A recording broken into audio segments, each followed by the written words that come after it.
साथियों, जय भीम, जय भारत, जय मूल्यवासी, नमो बुद्धाय। मैं एडवोकेट अशोक कुमार बसोता एक बार फिर आपके सामने हाजिर।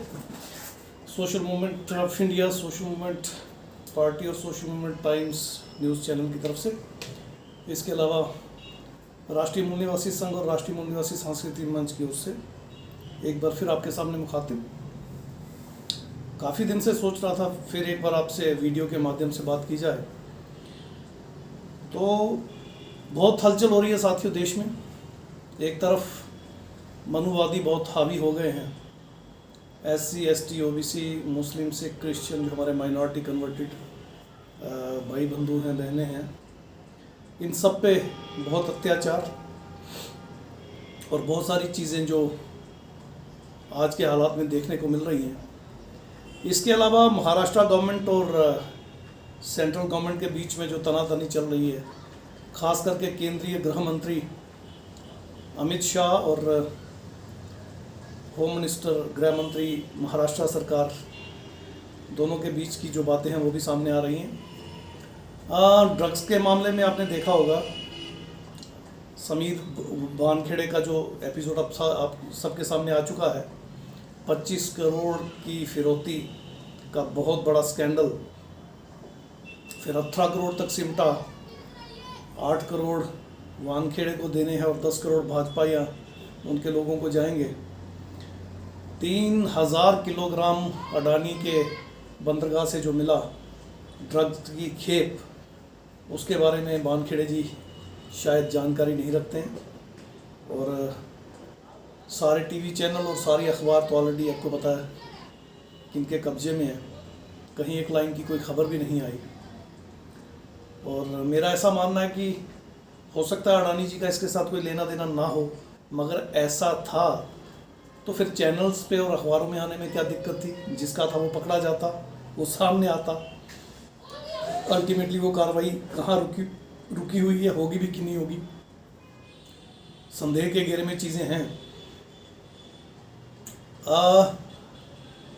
मनुवादियों का जो न्याय तंत्र है, सारे जो इंस्टीट्यूशन हैं उन पे कब्जा करके एक नए तरह का ब्राह्मणवाद जो है वो हमारे सामने आ रहा है, जिसमें CBI, NCB, आपकी इनकम टैक्स डिपार्टमेंट, आपका इलेक्शन कमीशन ऑफ इंडिया और बहुत सारे डिपार्टमेंट, यूनिवर्सिटीज़ में भी इनके लोग अब खुल के सामने आ गए हैं। जम्मू कश्मीर की जो हालत इन्होंने कर दी, अब आप किसी से छुपी हुई नहीं है। पूरे भारत या पूरे विश्व में गा के बताया जा रहा है कि 370 टूट गया है। जम्मू कश्मीर के लोग बहुत खुश हैं। जम्मू कश्मीर के 2 हिस्से कर दिए गए, एक लद्दाख और एक जम्मू कश्मीर, दोनों को UT बना दिया गया। अटकलें ये भी लगाई जा रही हैं कि जम्मू कश्मीर को फिर तोड़ा जाएगा, जम्मू स्टेट अलग कर दी जाएगी और कश्मीर को UT रखा जाएगा। कश्मीर तब तक ही भारत का था या है जब तक जम्मू और लद्दाख का हिस्सा भी इसके साथ जुड़ा हुआ था। ये बात हमें समझनी होगी। तो आने वाले दिनों में क्या क्या होगा वो आपको देखना होगा। कुछ एक इम्पॉर्टेंट स्टेट्स में अगले 4-5 महीने में चुनाव होने वाले हैं, जिसमें UP मुख्यतः हमारे सामने है, पंजाब हमारे सामने है और भी स्टेट्स हैं। भाजपा की हालत तो बहुत बुरी है। शायद ज़मानतें बचाना भी सीटों पे, विधानसभा की सीटों पे ज़मानतें बचाना भी इनके लिए मुमकिन नहीं रहा। मगर क्या करें, कभी कंधार कर लेते हैं हाईजैक, कभी पुलवामा कर लेते हैं, कभी अक्षरधाम कर लेते हैं। आप देखिए वो जो सरदार देवेंद्र सिंह कश्मीर में जो पुलवामा में इन्वॉल्व थे, बाद में NIA ने पकड़े, छोड़ दिए गए, बेल हो गई, उनके खिलाफ कुछ भी फाइल नहीं किया जा रहा। अभिनव भारत का भी हमारे सामने सारा चिट्ठा खुल गया है। असीमानंद का कन्फेशन था सेशन कोर्ट में, उसके बाद वो बरी हो गए। प्रज्ञा ठाकुर का क्या हुआ हम सब जानते हैं। कर्नल पुरोहित सुप्रीम कोर्ट में कई तरह की दलीलें दे चुके हैं, वो भी हमारे सामने हैं। तो कुल मिला के RSS और इसके जितने भी सोशल, रिलीजियस और पॉलिटिकल ऑर्गेनाइजेशंस हैं वो सारी की सारी हमारे सामने हैं। कांग्रेस और कम्युनिस्ट ऑलमोस्ट हमने ख़त्म कर ही दिए हैं, फिर से ज़िंदा होने की कोशिश कर रहे हैं, मगर इनको ज़िंदा करते करते भाजपा भी ख़त्म हो जाएगी, ये मेरा दावा है। और अब मूल निवासी बहुजनों के राज की बारी शुरू होने वाली है। बहुत इंपॉर्टेंट क्वेश्चंस रेज किए जा रहे हैं। राजेंद्र प्रसाद सिंह जी, जो डॉक्टर राजेंद्र प्रसाद सिंह हिस्टोरियन है हमारे, राजीव पटेल जी जो हमारे हिस्टोरियन है, राजीव पटेल जी, इसके अलावा उर्मिलेश जो पत्रकार हैं, दिलीप सिंह मंडल जो हमारे पत्रकार हैं, इन सब लोगों ने मिलकर, शंभू कुमार सिंह जी ने मिलकर जो जागृति का एक नया अभियान छेड़ा है, प्रोफेसर लक्ष्मण यादव उसमें इन्वॉल्व है। पूरे भारत में बहुत सारे इंटेलेक्चुअल अब बहुत बड़ा काम कर रहे हैं। पार्लियामेंट हिल रही है, सरकारें हिल रही हैं इनके एक एक पोस्ट से जो ये सोशल मीडिया पे डालते हैं, ट्विटर हो, इंस्टाग्राम हो, फेसबुक हो, यूट्यूब चैनल्स हो। तो बहुत बड़ा एक रेवोल्यूशन खड़ा करने की कोशिश की जा रही है। जाति आधारित जनगणना का, ओबीसी का मुद्दा, ओबीसी के रिजर्वेशन का मुद्दा, एससी एसटी ओबीसी की रिजर्वेशन प्रमोशन का मुद्दा, हिस्सेदारी का मुद्दा, ये सारी चीज़ें अब सामने आ गई हैं। तो एक तरफ ब्राह्मणवाद अपने पांव पसारने में पूरी ताकत लगा रहा है, जो कि वो नहीं कर पा रहा है। दूसरी तरफ मूल निवासी बहुजन भी एक बहुत बड़ी ताकत के साथ उभर कर सामने आने की कोशिश कर रहे हैं, और मनुवादी अभी उनको उठने नहीं दे रहे हैं। तो कमोवेश इस स्थिति में आज हम आपके सामने हैं और ये बातचीत चल रही है। तो साथियों, थोड़ा सा गौर कीजिए कि अल्टीमेटली अब इस मुकाम पे हमें सही और सच्चे इतिहास को जाने बिना आगे बढ़ना कितना मुश्किल हो रहा है। पुष्यमित्र शुंग को ब्राह्मण घोषित कर दिया। कुछ इन्फॉर्मेशन जो जिन सोर्सेज से आए वो सोर्सेज गलत साबित हुए, और अब जो पुष्यमित्र शुंग के शिलालेख मिले हैं या उनके बाद के जो उनका जीवन और उनके जो काम हैं वो सामने आए हैं, उनसे पता चल रहा है कि वो हार्डकोर बुद्धिस्ट हैं और उनको ब्राह्मण या ब्राह्मणवादी बताया जा रहा है, जबकि उनके समय में ब्राह्मण तो थे ही नहीं। बमन समन शब्द का इस्तेमाल भी हमारे सामने आया, बुद्धिजीवी भिक्षु जिसे हम कहते हैं, और वही बमन बाद में इन यूरेशियाई विदेशियों ने ब्राह्मण बना के अपने सर पे ओढ़ लिया और हमें बेवकूफ़ बनाने की कोशिश की। तो साथियों, आज के इस समय में हमारे सामने मुख्यतः सवाल ये है कि काम कैसे किया जाए। काम तो बहुत बड़े पैमाने पे हो रहा है, जागृति हो रही है, और ये अगली जनरेशन जो है, जो नेक्स्ट हमारी यंग जनरेशन जो है, वो बड़ी ताकत के साथ मनुवाद को एक चैलेंज दे रही है, ब्राह्मणवाद को एक चैलेंज दे रही है। मगर इसके बावजूद हम उस लेवल पे नहीं आ पा रहे हैं जिस लेवल पे हमें आना चाहिए। तो मैं इस पे यही कहना चाहूँगा कि हर गांव में कम से कम 5 लोगों को आइडेंटिफाई किया जाए जो इंटेलेक्चुअल हों, बात को समझते हों, और उनको पूरी तरह से कैटराइज किया जाए।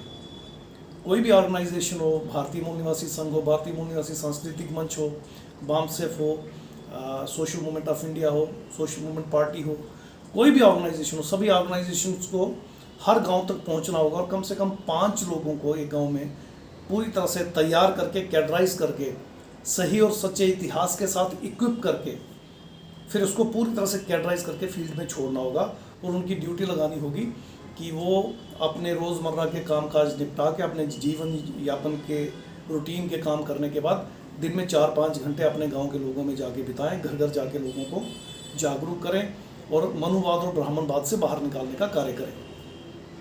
मैन टू मैन कांटेक्ट होना चाहिए, और उनकी हर वीकली या फोर्टनाइटली रिपोर्टिंग होनी चाहिए डिस्ट्रिक्ट हेडक्वार्टर में, डिस्ट्रिक्ट हेडक्वार्टर की स्टेट हेडक्वार्टर में, और स्टेट हेडक्वार्टर्स की सेंट्रल लेवल पे, केंद्रीय लेवल पे रिपोर्टिंग होनी चाहिए।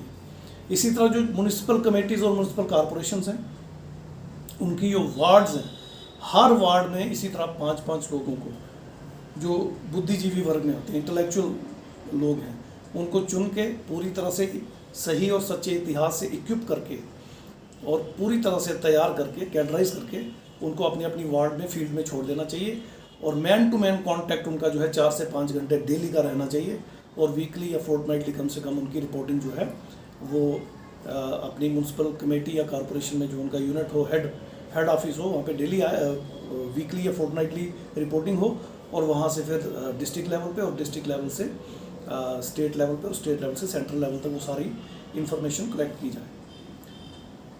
जब तक साथियों हम पूरे भारत में हर कॉर्नर तक ये जाल नहीं बिछा लेते, हम अपने दुश्मन को काउंटर नहीं कर पाएंगे। हमारा दुश्मन बहुत शातिर है, वो अपने झूठ से भी हमारे लोगों को भरगला लेता है और अपना काम बना लेता है। पिछले कई सालों से हम देख रहे हैं, हर इलेक्शन में, इलेक्शन के समय पुलवामा जैसा अटैक करवा के हिंदुस्तान पाकिस्तान भारत पाकिस्तान, हिंदू मुस्लिम, इस तरह के लफ्ज़ों का हेर फेर करके हमारे लोगों को वो बार बार बेवकूफ़ बना के उनके वोट ऐंठ लेता है। मुझे अफसोस हो रहा है ये बताते हुए कि यूपी और पंजाब में काफ़ी जगह मैं गया तो मैंने देखा, खास करके यूपी में मैंने ये बहुत चीज़ देखी कि जो आर्टिजन ओबीसी है, जिसको कमेरा वर्ग कहते हैं या कमी कहते हैं, जो काम करने वाला वर्ग है, जैसे वो लोहार तरखान या सुथार कहते हैं, जीवर या नुशाद जिसे कहा जाता है, कुम्हार, नाई, इस तरह के जितने भी कमेरा वर्ग जो है, काम करने वाले जो लोग हैं, उनको मैंने देखा वो हिंदुत्व के नाम पे बहुत ज़्यादा पागल बनाए हुए हैं। राम सेना में, बजरंग दल में, शिव सेना में, अलग अलग धार्मिक संगठनों में इनकी बहुत ज़्यादा इन्वॉल्वमेंट है। सामाजिक तौर पे आरएसएस से जुड़े हुए, आरएसएस के और बहुत सारे संगठन हैं, हज़ारों की तादाद में इनके संगठन हैं, उनसे जुड़े हुए हैं। और पॉलिटिकल लेवल पे पहले ये कांग्रेस या कम्युनिस्टों के साथ जुड़े हुए थे, वहाँ से टूटकर अब भाजपा के साथ जुड़े हुए हैं। इसी तरह एससी का एक बहुत बड़ा वर्ग जो पहले पूरी तरह से अम्बेडकराइट था, पूरी तरह से पैरियर और फुले साहब को मानता था, वो भी काफ़ी हद तक टूट के अब ब्राह्मणवादियों के साथ जा मिला है। तो ये जो बड़ा वर्ग एससी का और ओबीसी का वहाँ मिला है, मैं इनसे निवेदन करना चाहूँगा कि ये जितनी जल्दी हो सके अपने सच्चे इतिहास को जाने और ये जाने ये इनका अतीत क्या था, इनकी बैकग्राउंड क्या थी और आज ये क्या है। खास करके एक सवाल का जवाब ये ज़रूर ढूंढें। सवाल ये है कि आखिरी वो तारीख क्या थी जब ये देश पूरी तरह से बुद्धिस्ट था, क्योंकि 9वीं शताब्दी के बाद हिंदू और हिंदुत्व या ब्राह्मण या वैदिक जो काल है ये शुरू हुआ है। तो ब्राह्मणवाद की शुरुआत 9वीं शताब्दी के बाद की है, या 8वीं शताब्दी में पहले बुद्ध को शिवजी बनाया गया, इसके बाद का सारा ताना बाना है। तो इसके पीछे कब तक वो तारीख ढूंढें कि कब तक हमारा देश पूरी तरह से बुद्धिस्ट था। आज हर बंदा ये सवाल पूछ रहा है कि लाखों लाख लोग आज बुद्धिस्ट बनते जा रहे हैं, एससी एसटी ओबीसी के लोग। एसटी तो पूरी तरह से बुद्धिस्ट हो ही है, एससी और ओबीसी के काफ़ी लोग, हज़ारों नहीं लाखों की तादाद में हर साल बुद्धिस्ट बनते जा रहे हैं। ये कोई सवाल है पूछने वाला? सवाल ये पूछो कि वो वक्त कब था जब लाखों लाख लोग बुद्धिज़्म छोड़ के हिंदू बने? क्या कोई ऐसा एरा था? बिल्कुल नहीं था, ऐसा कोई एरा था ही नहीं। तो कब तक ये देश पूरी तरह से बुद्धिस्ट था और एससी एसटी पूरी तरह, ओबीसी पूरी तरह से कब तक बुद्धिस्ट थे? अभी भी ये बुद्धिस्ट ही हैं। इनको ज़बरदस्ती 26 जनवरी 1950 को जो कॉन्स्टिट्यूशन लागू हुआ, संविधान लागू हुआ, आर्टिकल 25 से 28 में ज़बरदस्ती इनको हिंदू डिक्लेयर किया गया। वरना जी कब हिंदू थे? ये लोग कभी भी हिंदू नहीं थे, आज भी हिंदू नहीं हैं। तो ये इतिहास मैं उन एससी और ओबीसी के लोगों को ये पूरी ईमानदारी से और पूरी सच्चाई से बताना चाहता हूँ, वो इस इतिहास को खोजें और जानें कि हिंदुत्व के नाम पे वो सिर्फ और सिर्फ ब्राह्मणों की गुलामी कर रहे हैं और कुछ नहीं कर रहे। ब्राह्मण क्षत्रिय वैश्य का तलवा चाटने का काम कर रहे हैं और इससे ज़्यादा कुछ नहीं कर रहे। अपना सर्वस्व लुटा रहे हैं, अपनी आने वाली पीढ़ियों की बर्बादी की राह हमवार कर रहे हैं, अपने आने वाली पीढ़ियों के गर्दनें कटवाने का काम कर रहे हैं, उनका भविष्य बर्बाद करने का काम कर रहे हैं। तो मेरी बड़ी विनम्र उनसे मेरा निवेदन रहेगा कि आप सच्चे और सही इतिहास को जानें, अपने आप को पहचानें, अपने अतीत को पहचानें और जितनी जल्दी हो इन मनुवादियों के चंगुल से निकल के बाहर आएँ, ब्राह्मणवादियों के चंगुल से निकल कर बाहर आएँ। डॉक्टर राजेंद्र प्रसाद सिंह जी की किताबें अमेज़ोन पे अवेलेबल हैं, वो पढ़ें। राजीव पटेल जी की किताबें अवेलेबल हैं अमेज़ोन पे, वो पढ़ें। और बहुत सारे चैनल हैं, जैसे साइंस जर्नी है, शंभू कुमार सिंह का नेशनल दस्तक है, बहुत सारे चैनल हैं, उनको सब्सक्राइब करें और उनसे जानकारी लें और जानें ये देश जो है बुद्धिस्ट देश था, आज भी है, ये धम्म भूमि है।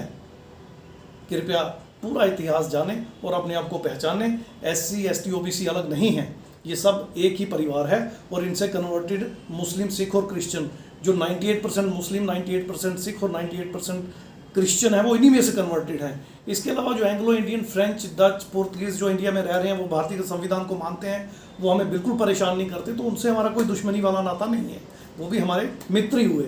मगर जो ब्राह्मण और ब्राह्मणवादी विदेशी बाहर से आए हैं, ब्राह्मण क्षत्रिय वैश्य खास करके, और खास करके ब्राह्मण जो एस्किमोजी यूरेशिया से आया हुआ है, ये जो लोग हैं, इस दुश्मन को आप जब तक आइडेंटिफाइड नहीं करेंगे तब तक आप अपने आप को हिंदू समझते रहेंगे, और जब तक आप अपने आप को हिंदू समझते रहेंगे तो हिंदू की सही परिभाषा में आप ब्राह्मणों के गुलाम रहेंगे। तब तक शासन, प्रशासन, न्यायपालिका और मीडिया और इस देश के समस्त साधनों संसाधनों पर आपका कब्जा कभी नहीं हो सकता। इन्हीं का रहेगा, आप इनके गुलाम रहेंगे। तो इस गुलामी से निकलना होगा। सबके लिए शिक्षा, स्वास्थ्य, रोजगार और पर्सनल सिक्योरिटी, आत्म सुरक्षा जिसे कहते हैं, और रूल ऑफ लॉ, कानून का राज, ये स्थापित करने हेतु, और हमारे जो संत महापुरुष हुए प्यारी वी रामास्वामी नायकर, हमारे राष्ट्रपिता महात्मा ज्योतिबा फुले और बाबा साहब डॉक्टर भीमराव अंबेडकर, बहुत लंबी लिस्ट है। इन सब के ख्वाबों को, इन सब के सपनों को अगर पूरा करना है तो आइए SC, ST, OBC और हमसे धर्मांतरित मुस्लिम, सिख, क्रिश्चियन और बाकी जो विदेशों से यहाँ बसे हुए लोग हैं, जो ब्राह्मण, क्षत्रिय, वैश्य को छोड़ के, जैसे डच हैं, फ्रेंच हैं, एंग्लो इंडियन हैं, पोर्तुगीज़ हैं, ये सब, आइए हम सब मिलकर एकजुट हो जाएं और इस देश से उन लोगों को खदेड़ें या उनको हाशिए पे पहुंचा दें जिन्होंने हमारी और हमारे आने वाली नस्लों की ज़िंदगियां बर्बाद करने का प्रण ले रखा है। इस आशा और विश्वास के साथ कि आपको मेरी बात समझ में आई होगी और आप जल्द से जल्द अपने अतीत को खोजेंगे, अपने ग्लोरियस पास्ट को जानेंगे और उस पर फ़ख्र करेंगे और फिर से ग्लोरियस फ्यूचर अपना बनाने के लिए और पीढ़ी दर पीढ़ी इस देश पर राज करने के लिए इसकी समस्त शासन, प्रशासन, न्यायपालिका, मीडिया और इसके साधनों संसाधनों पर समस्त कब्जा करने के लिए और अपनी पीढ़ियों को वो कब्जा देने के लिए आप एकजुट होंगे और फूले शाहू अम्बेडकरी विचारधारा पे चल के इस व्यवस्था परिवर्तन में हमारा साथ सहयोग करेंगे। इस आशा और विश्वास के साथ एक बार फिर से जय भीम, जय भारत, जय मूल निवासी, नमो बुद्धाय साथियों, जय भीम। मिलते हैं अगले वीडियो में। जय भीम साथियों।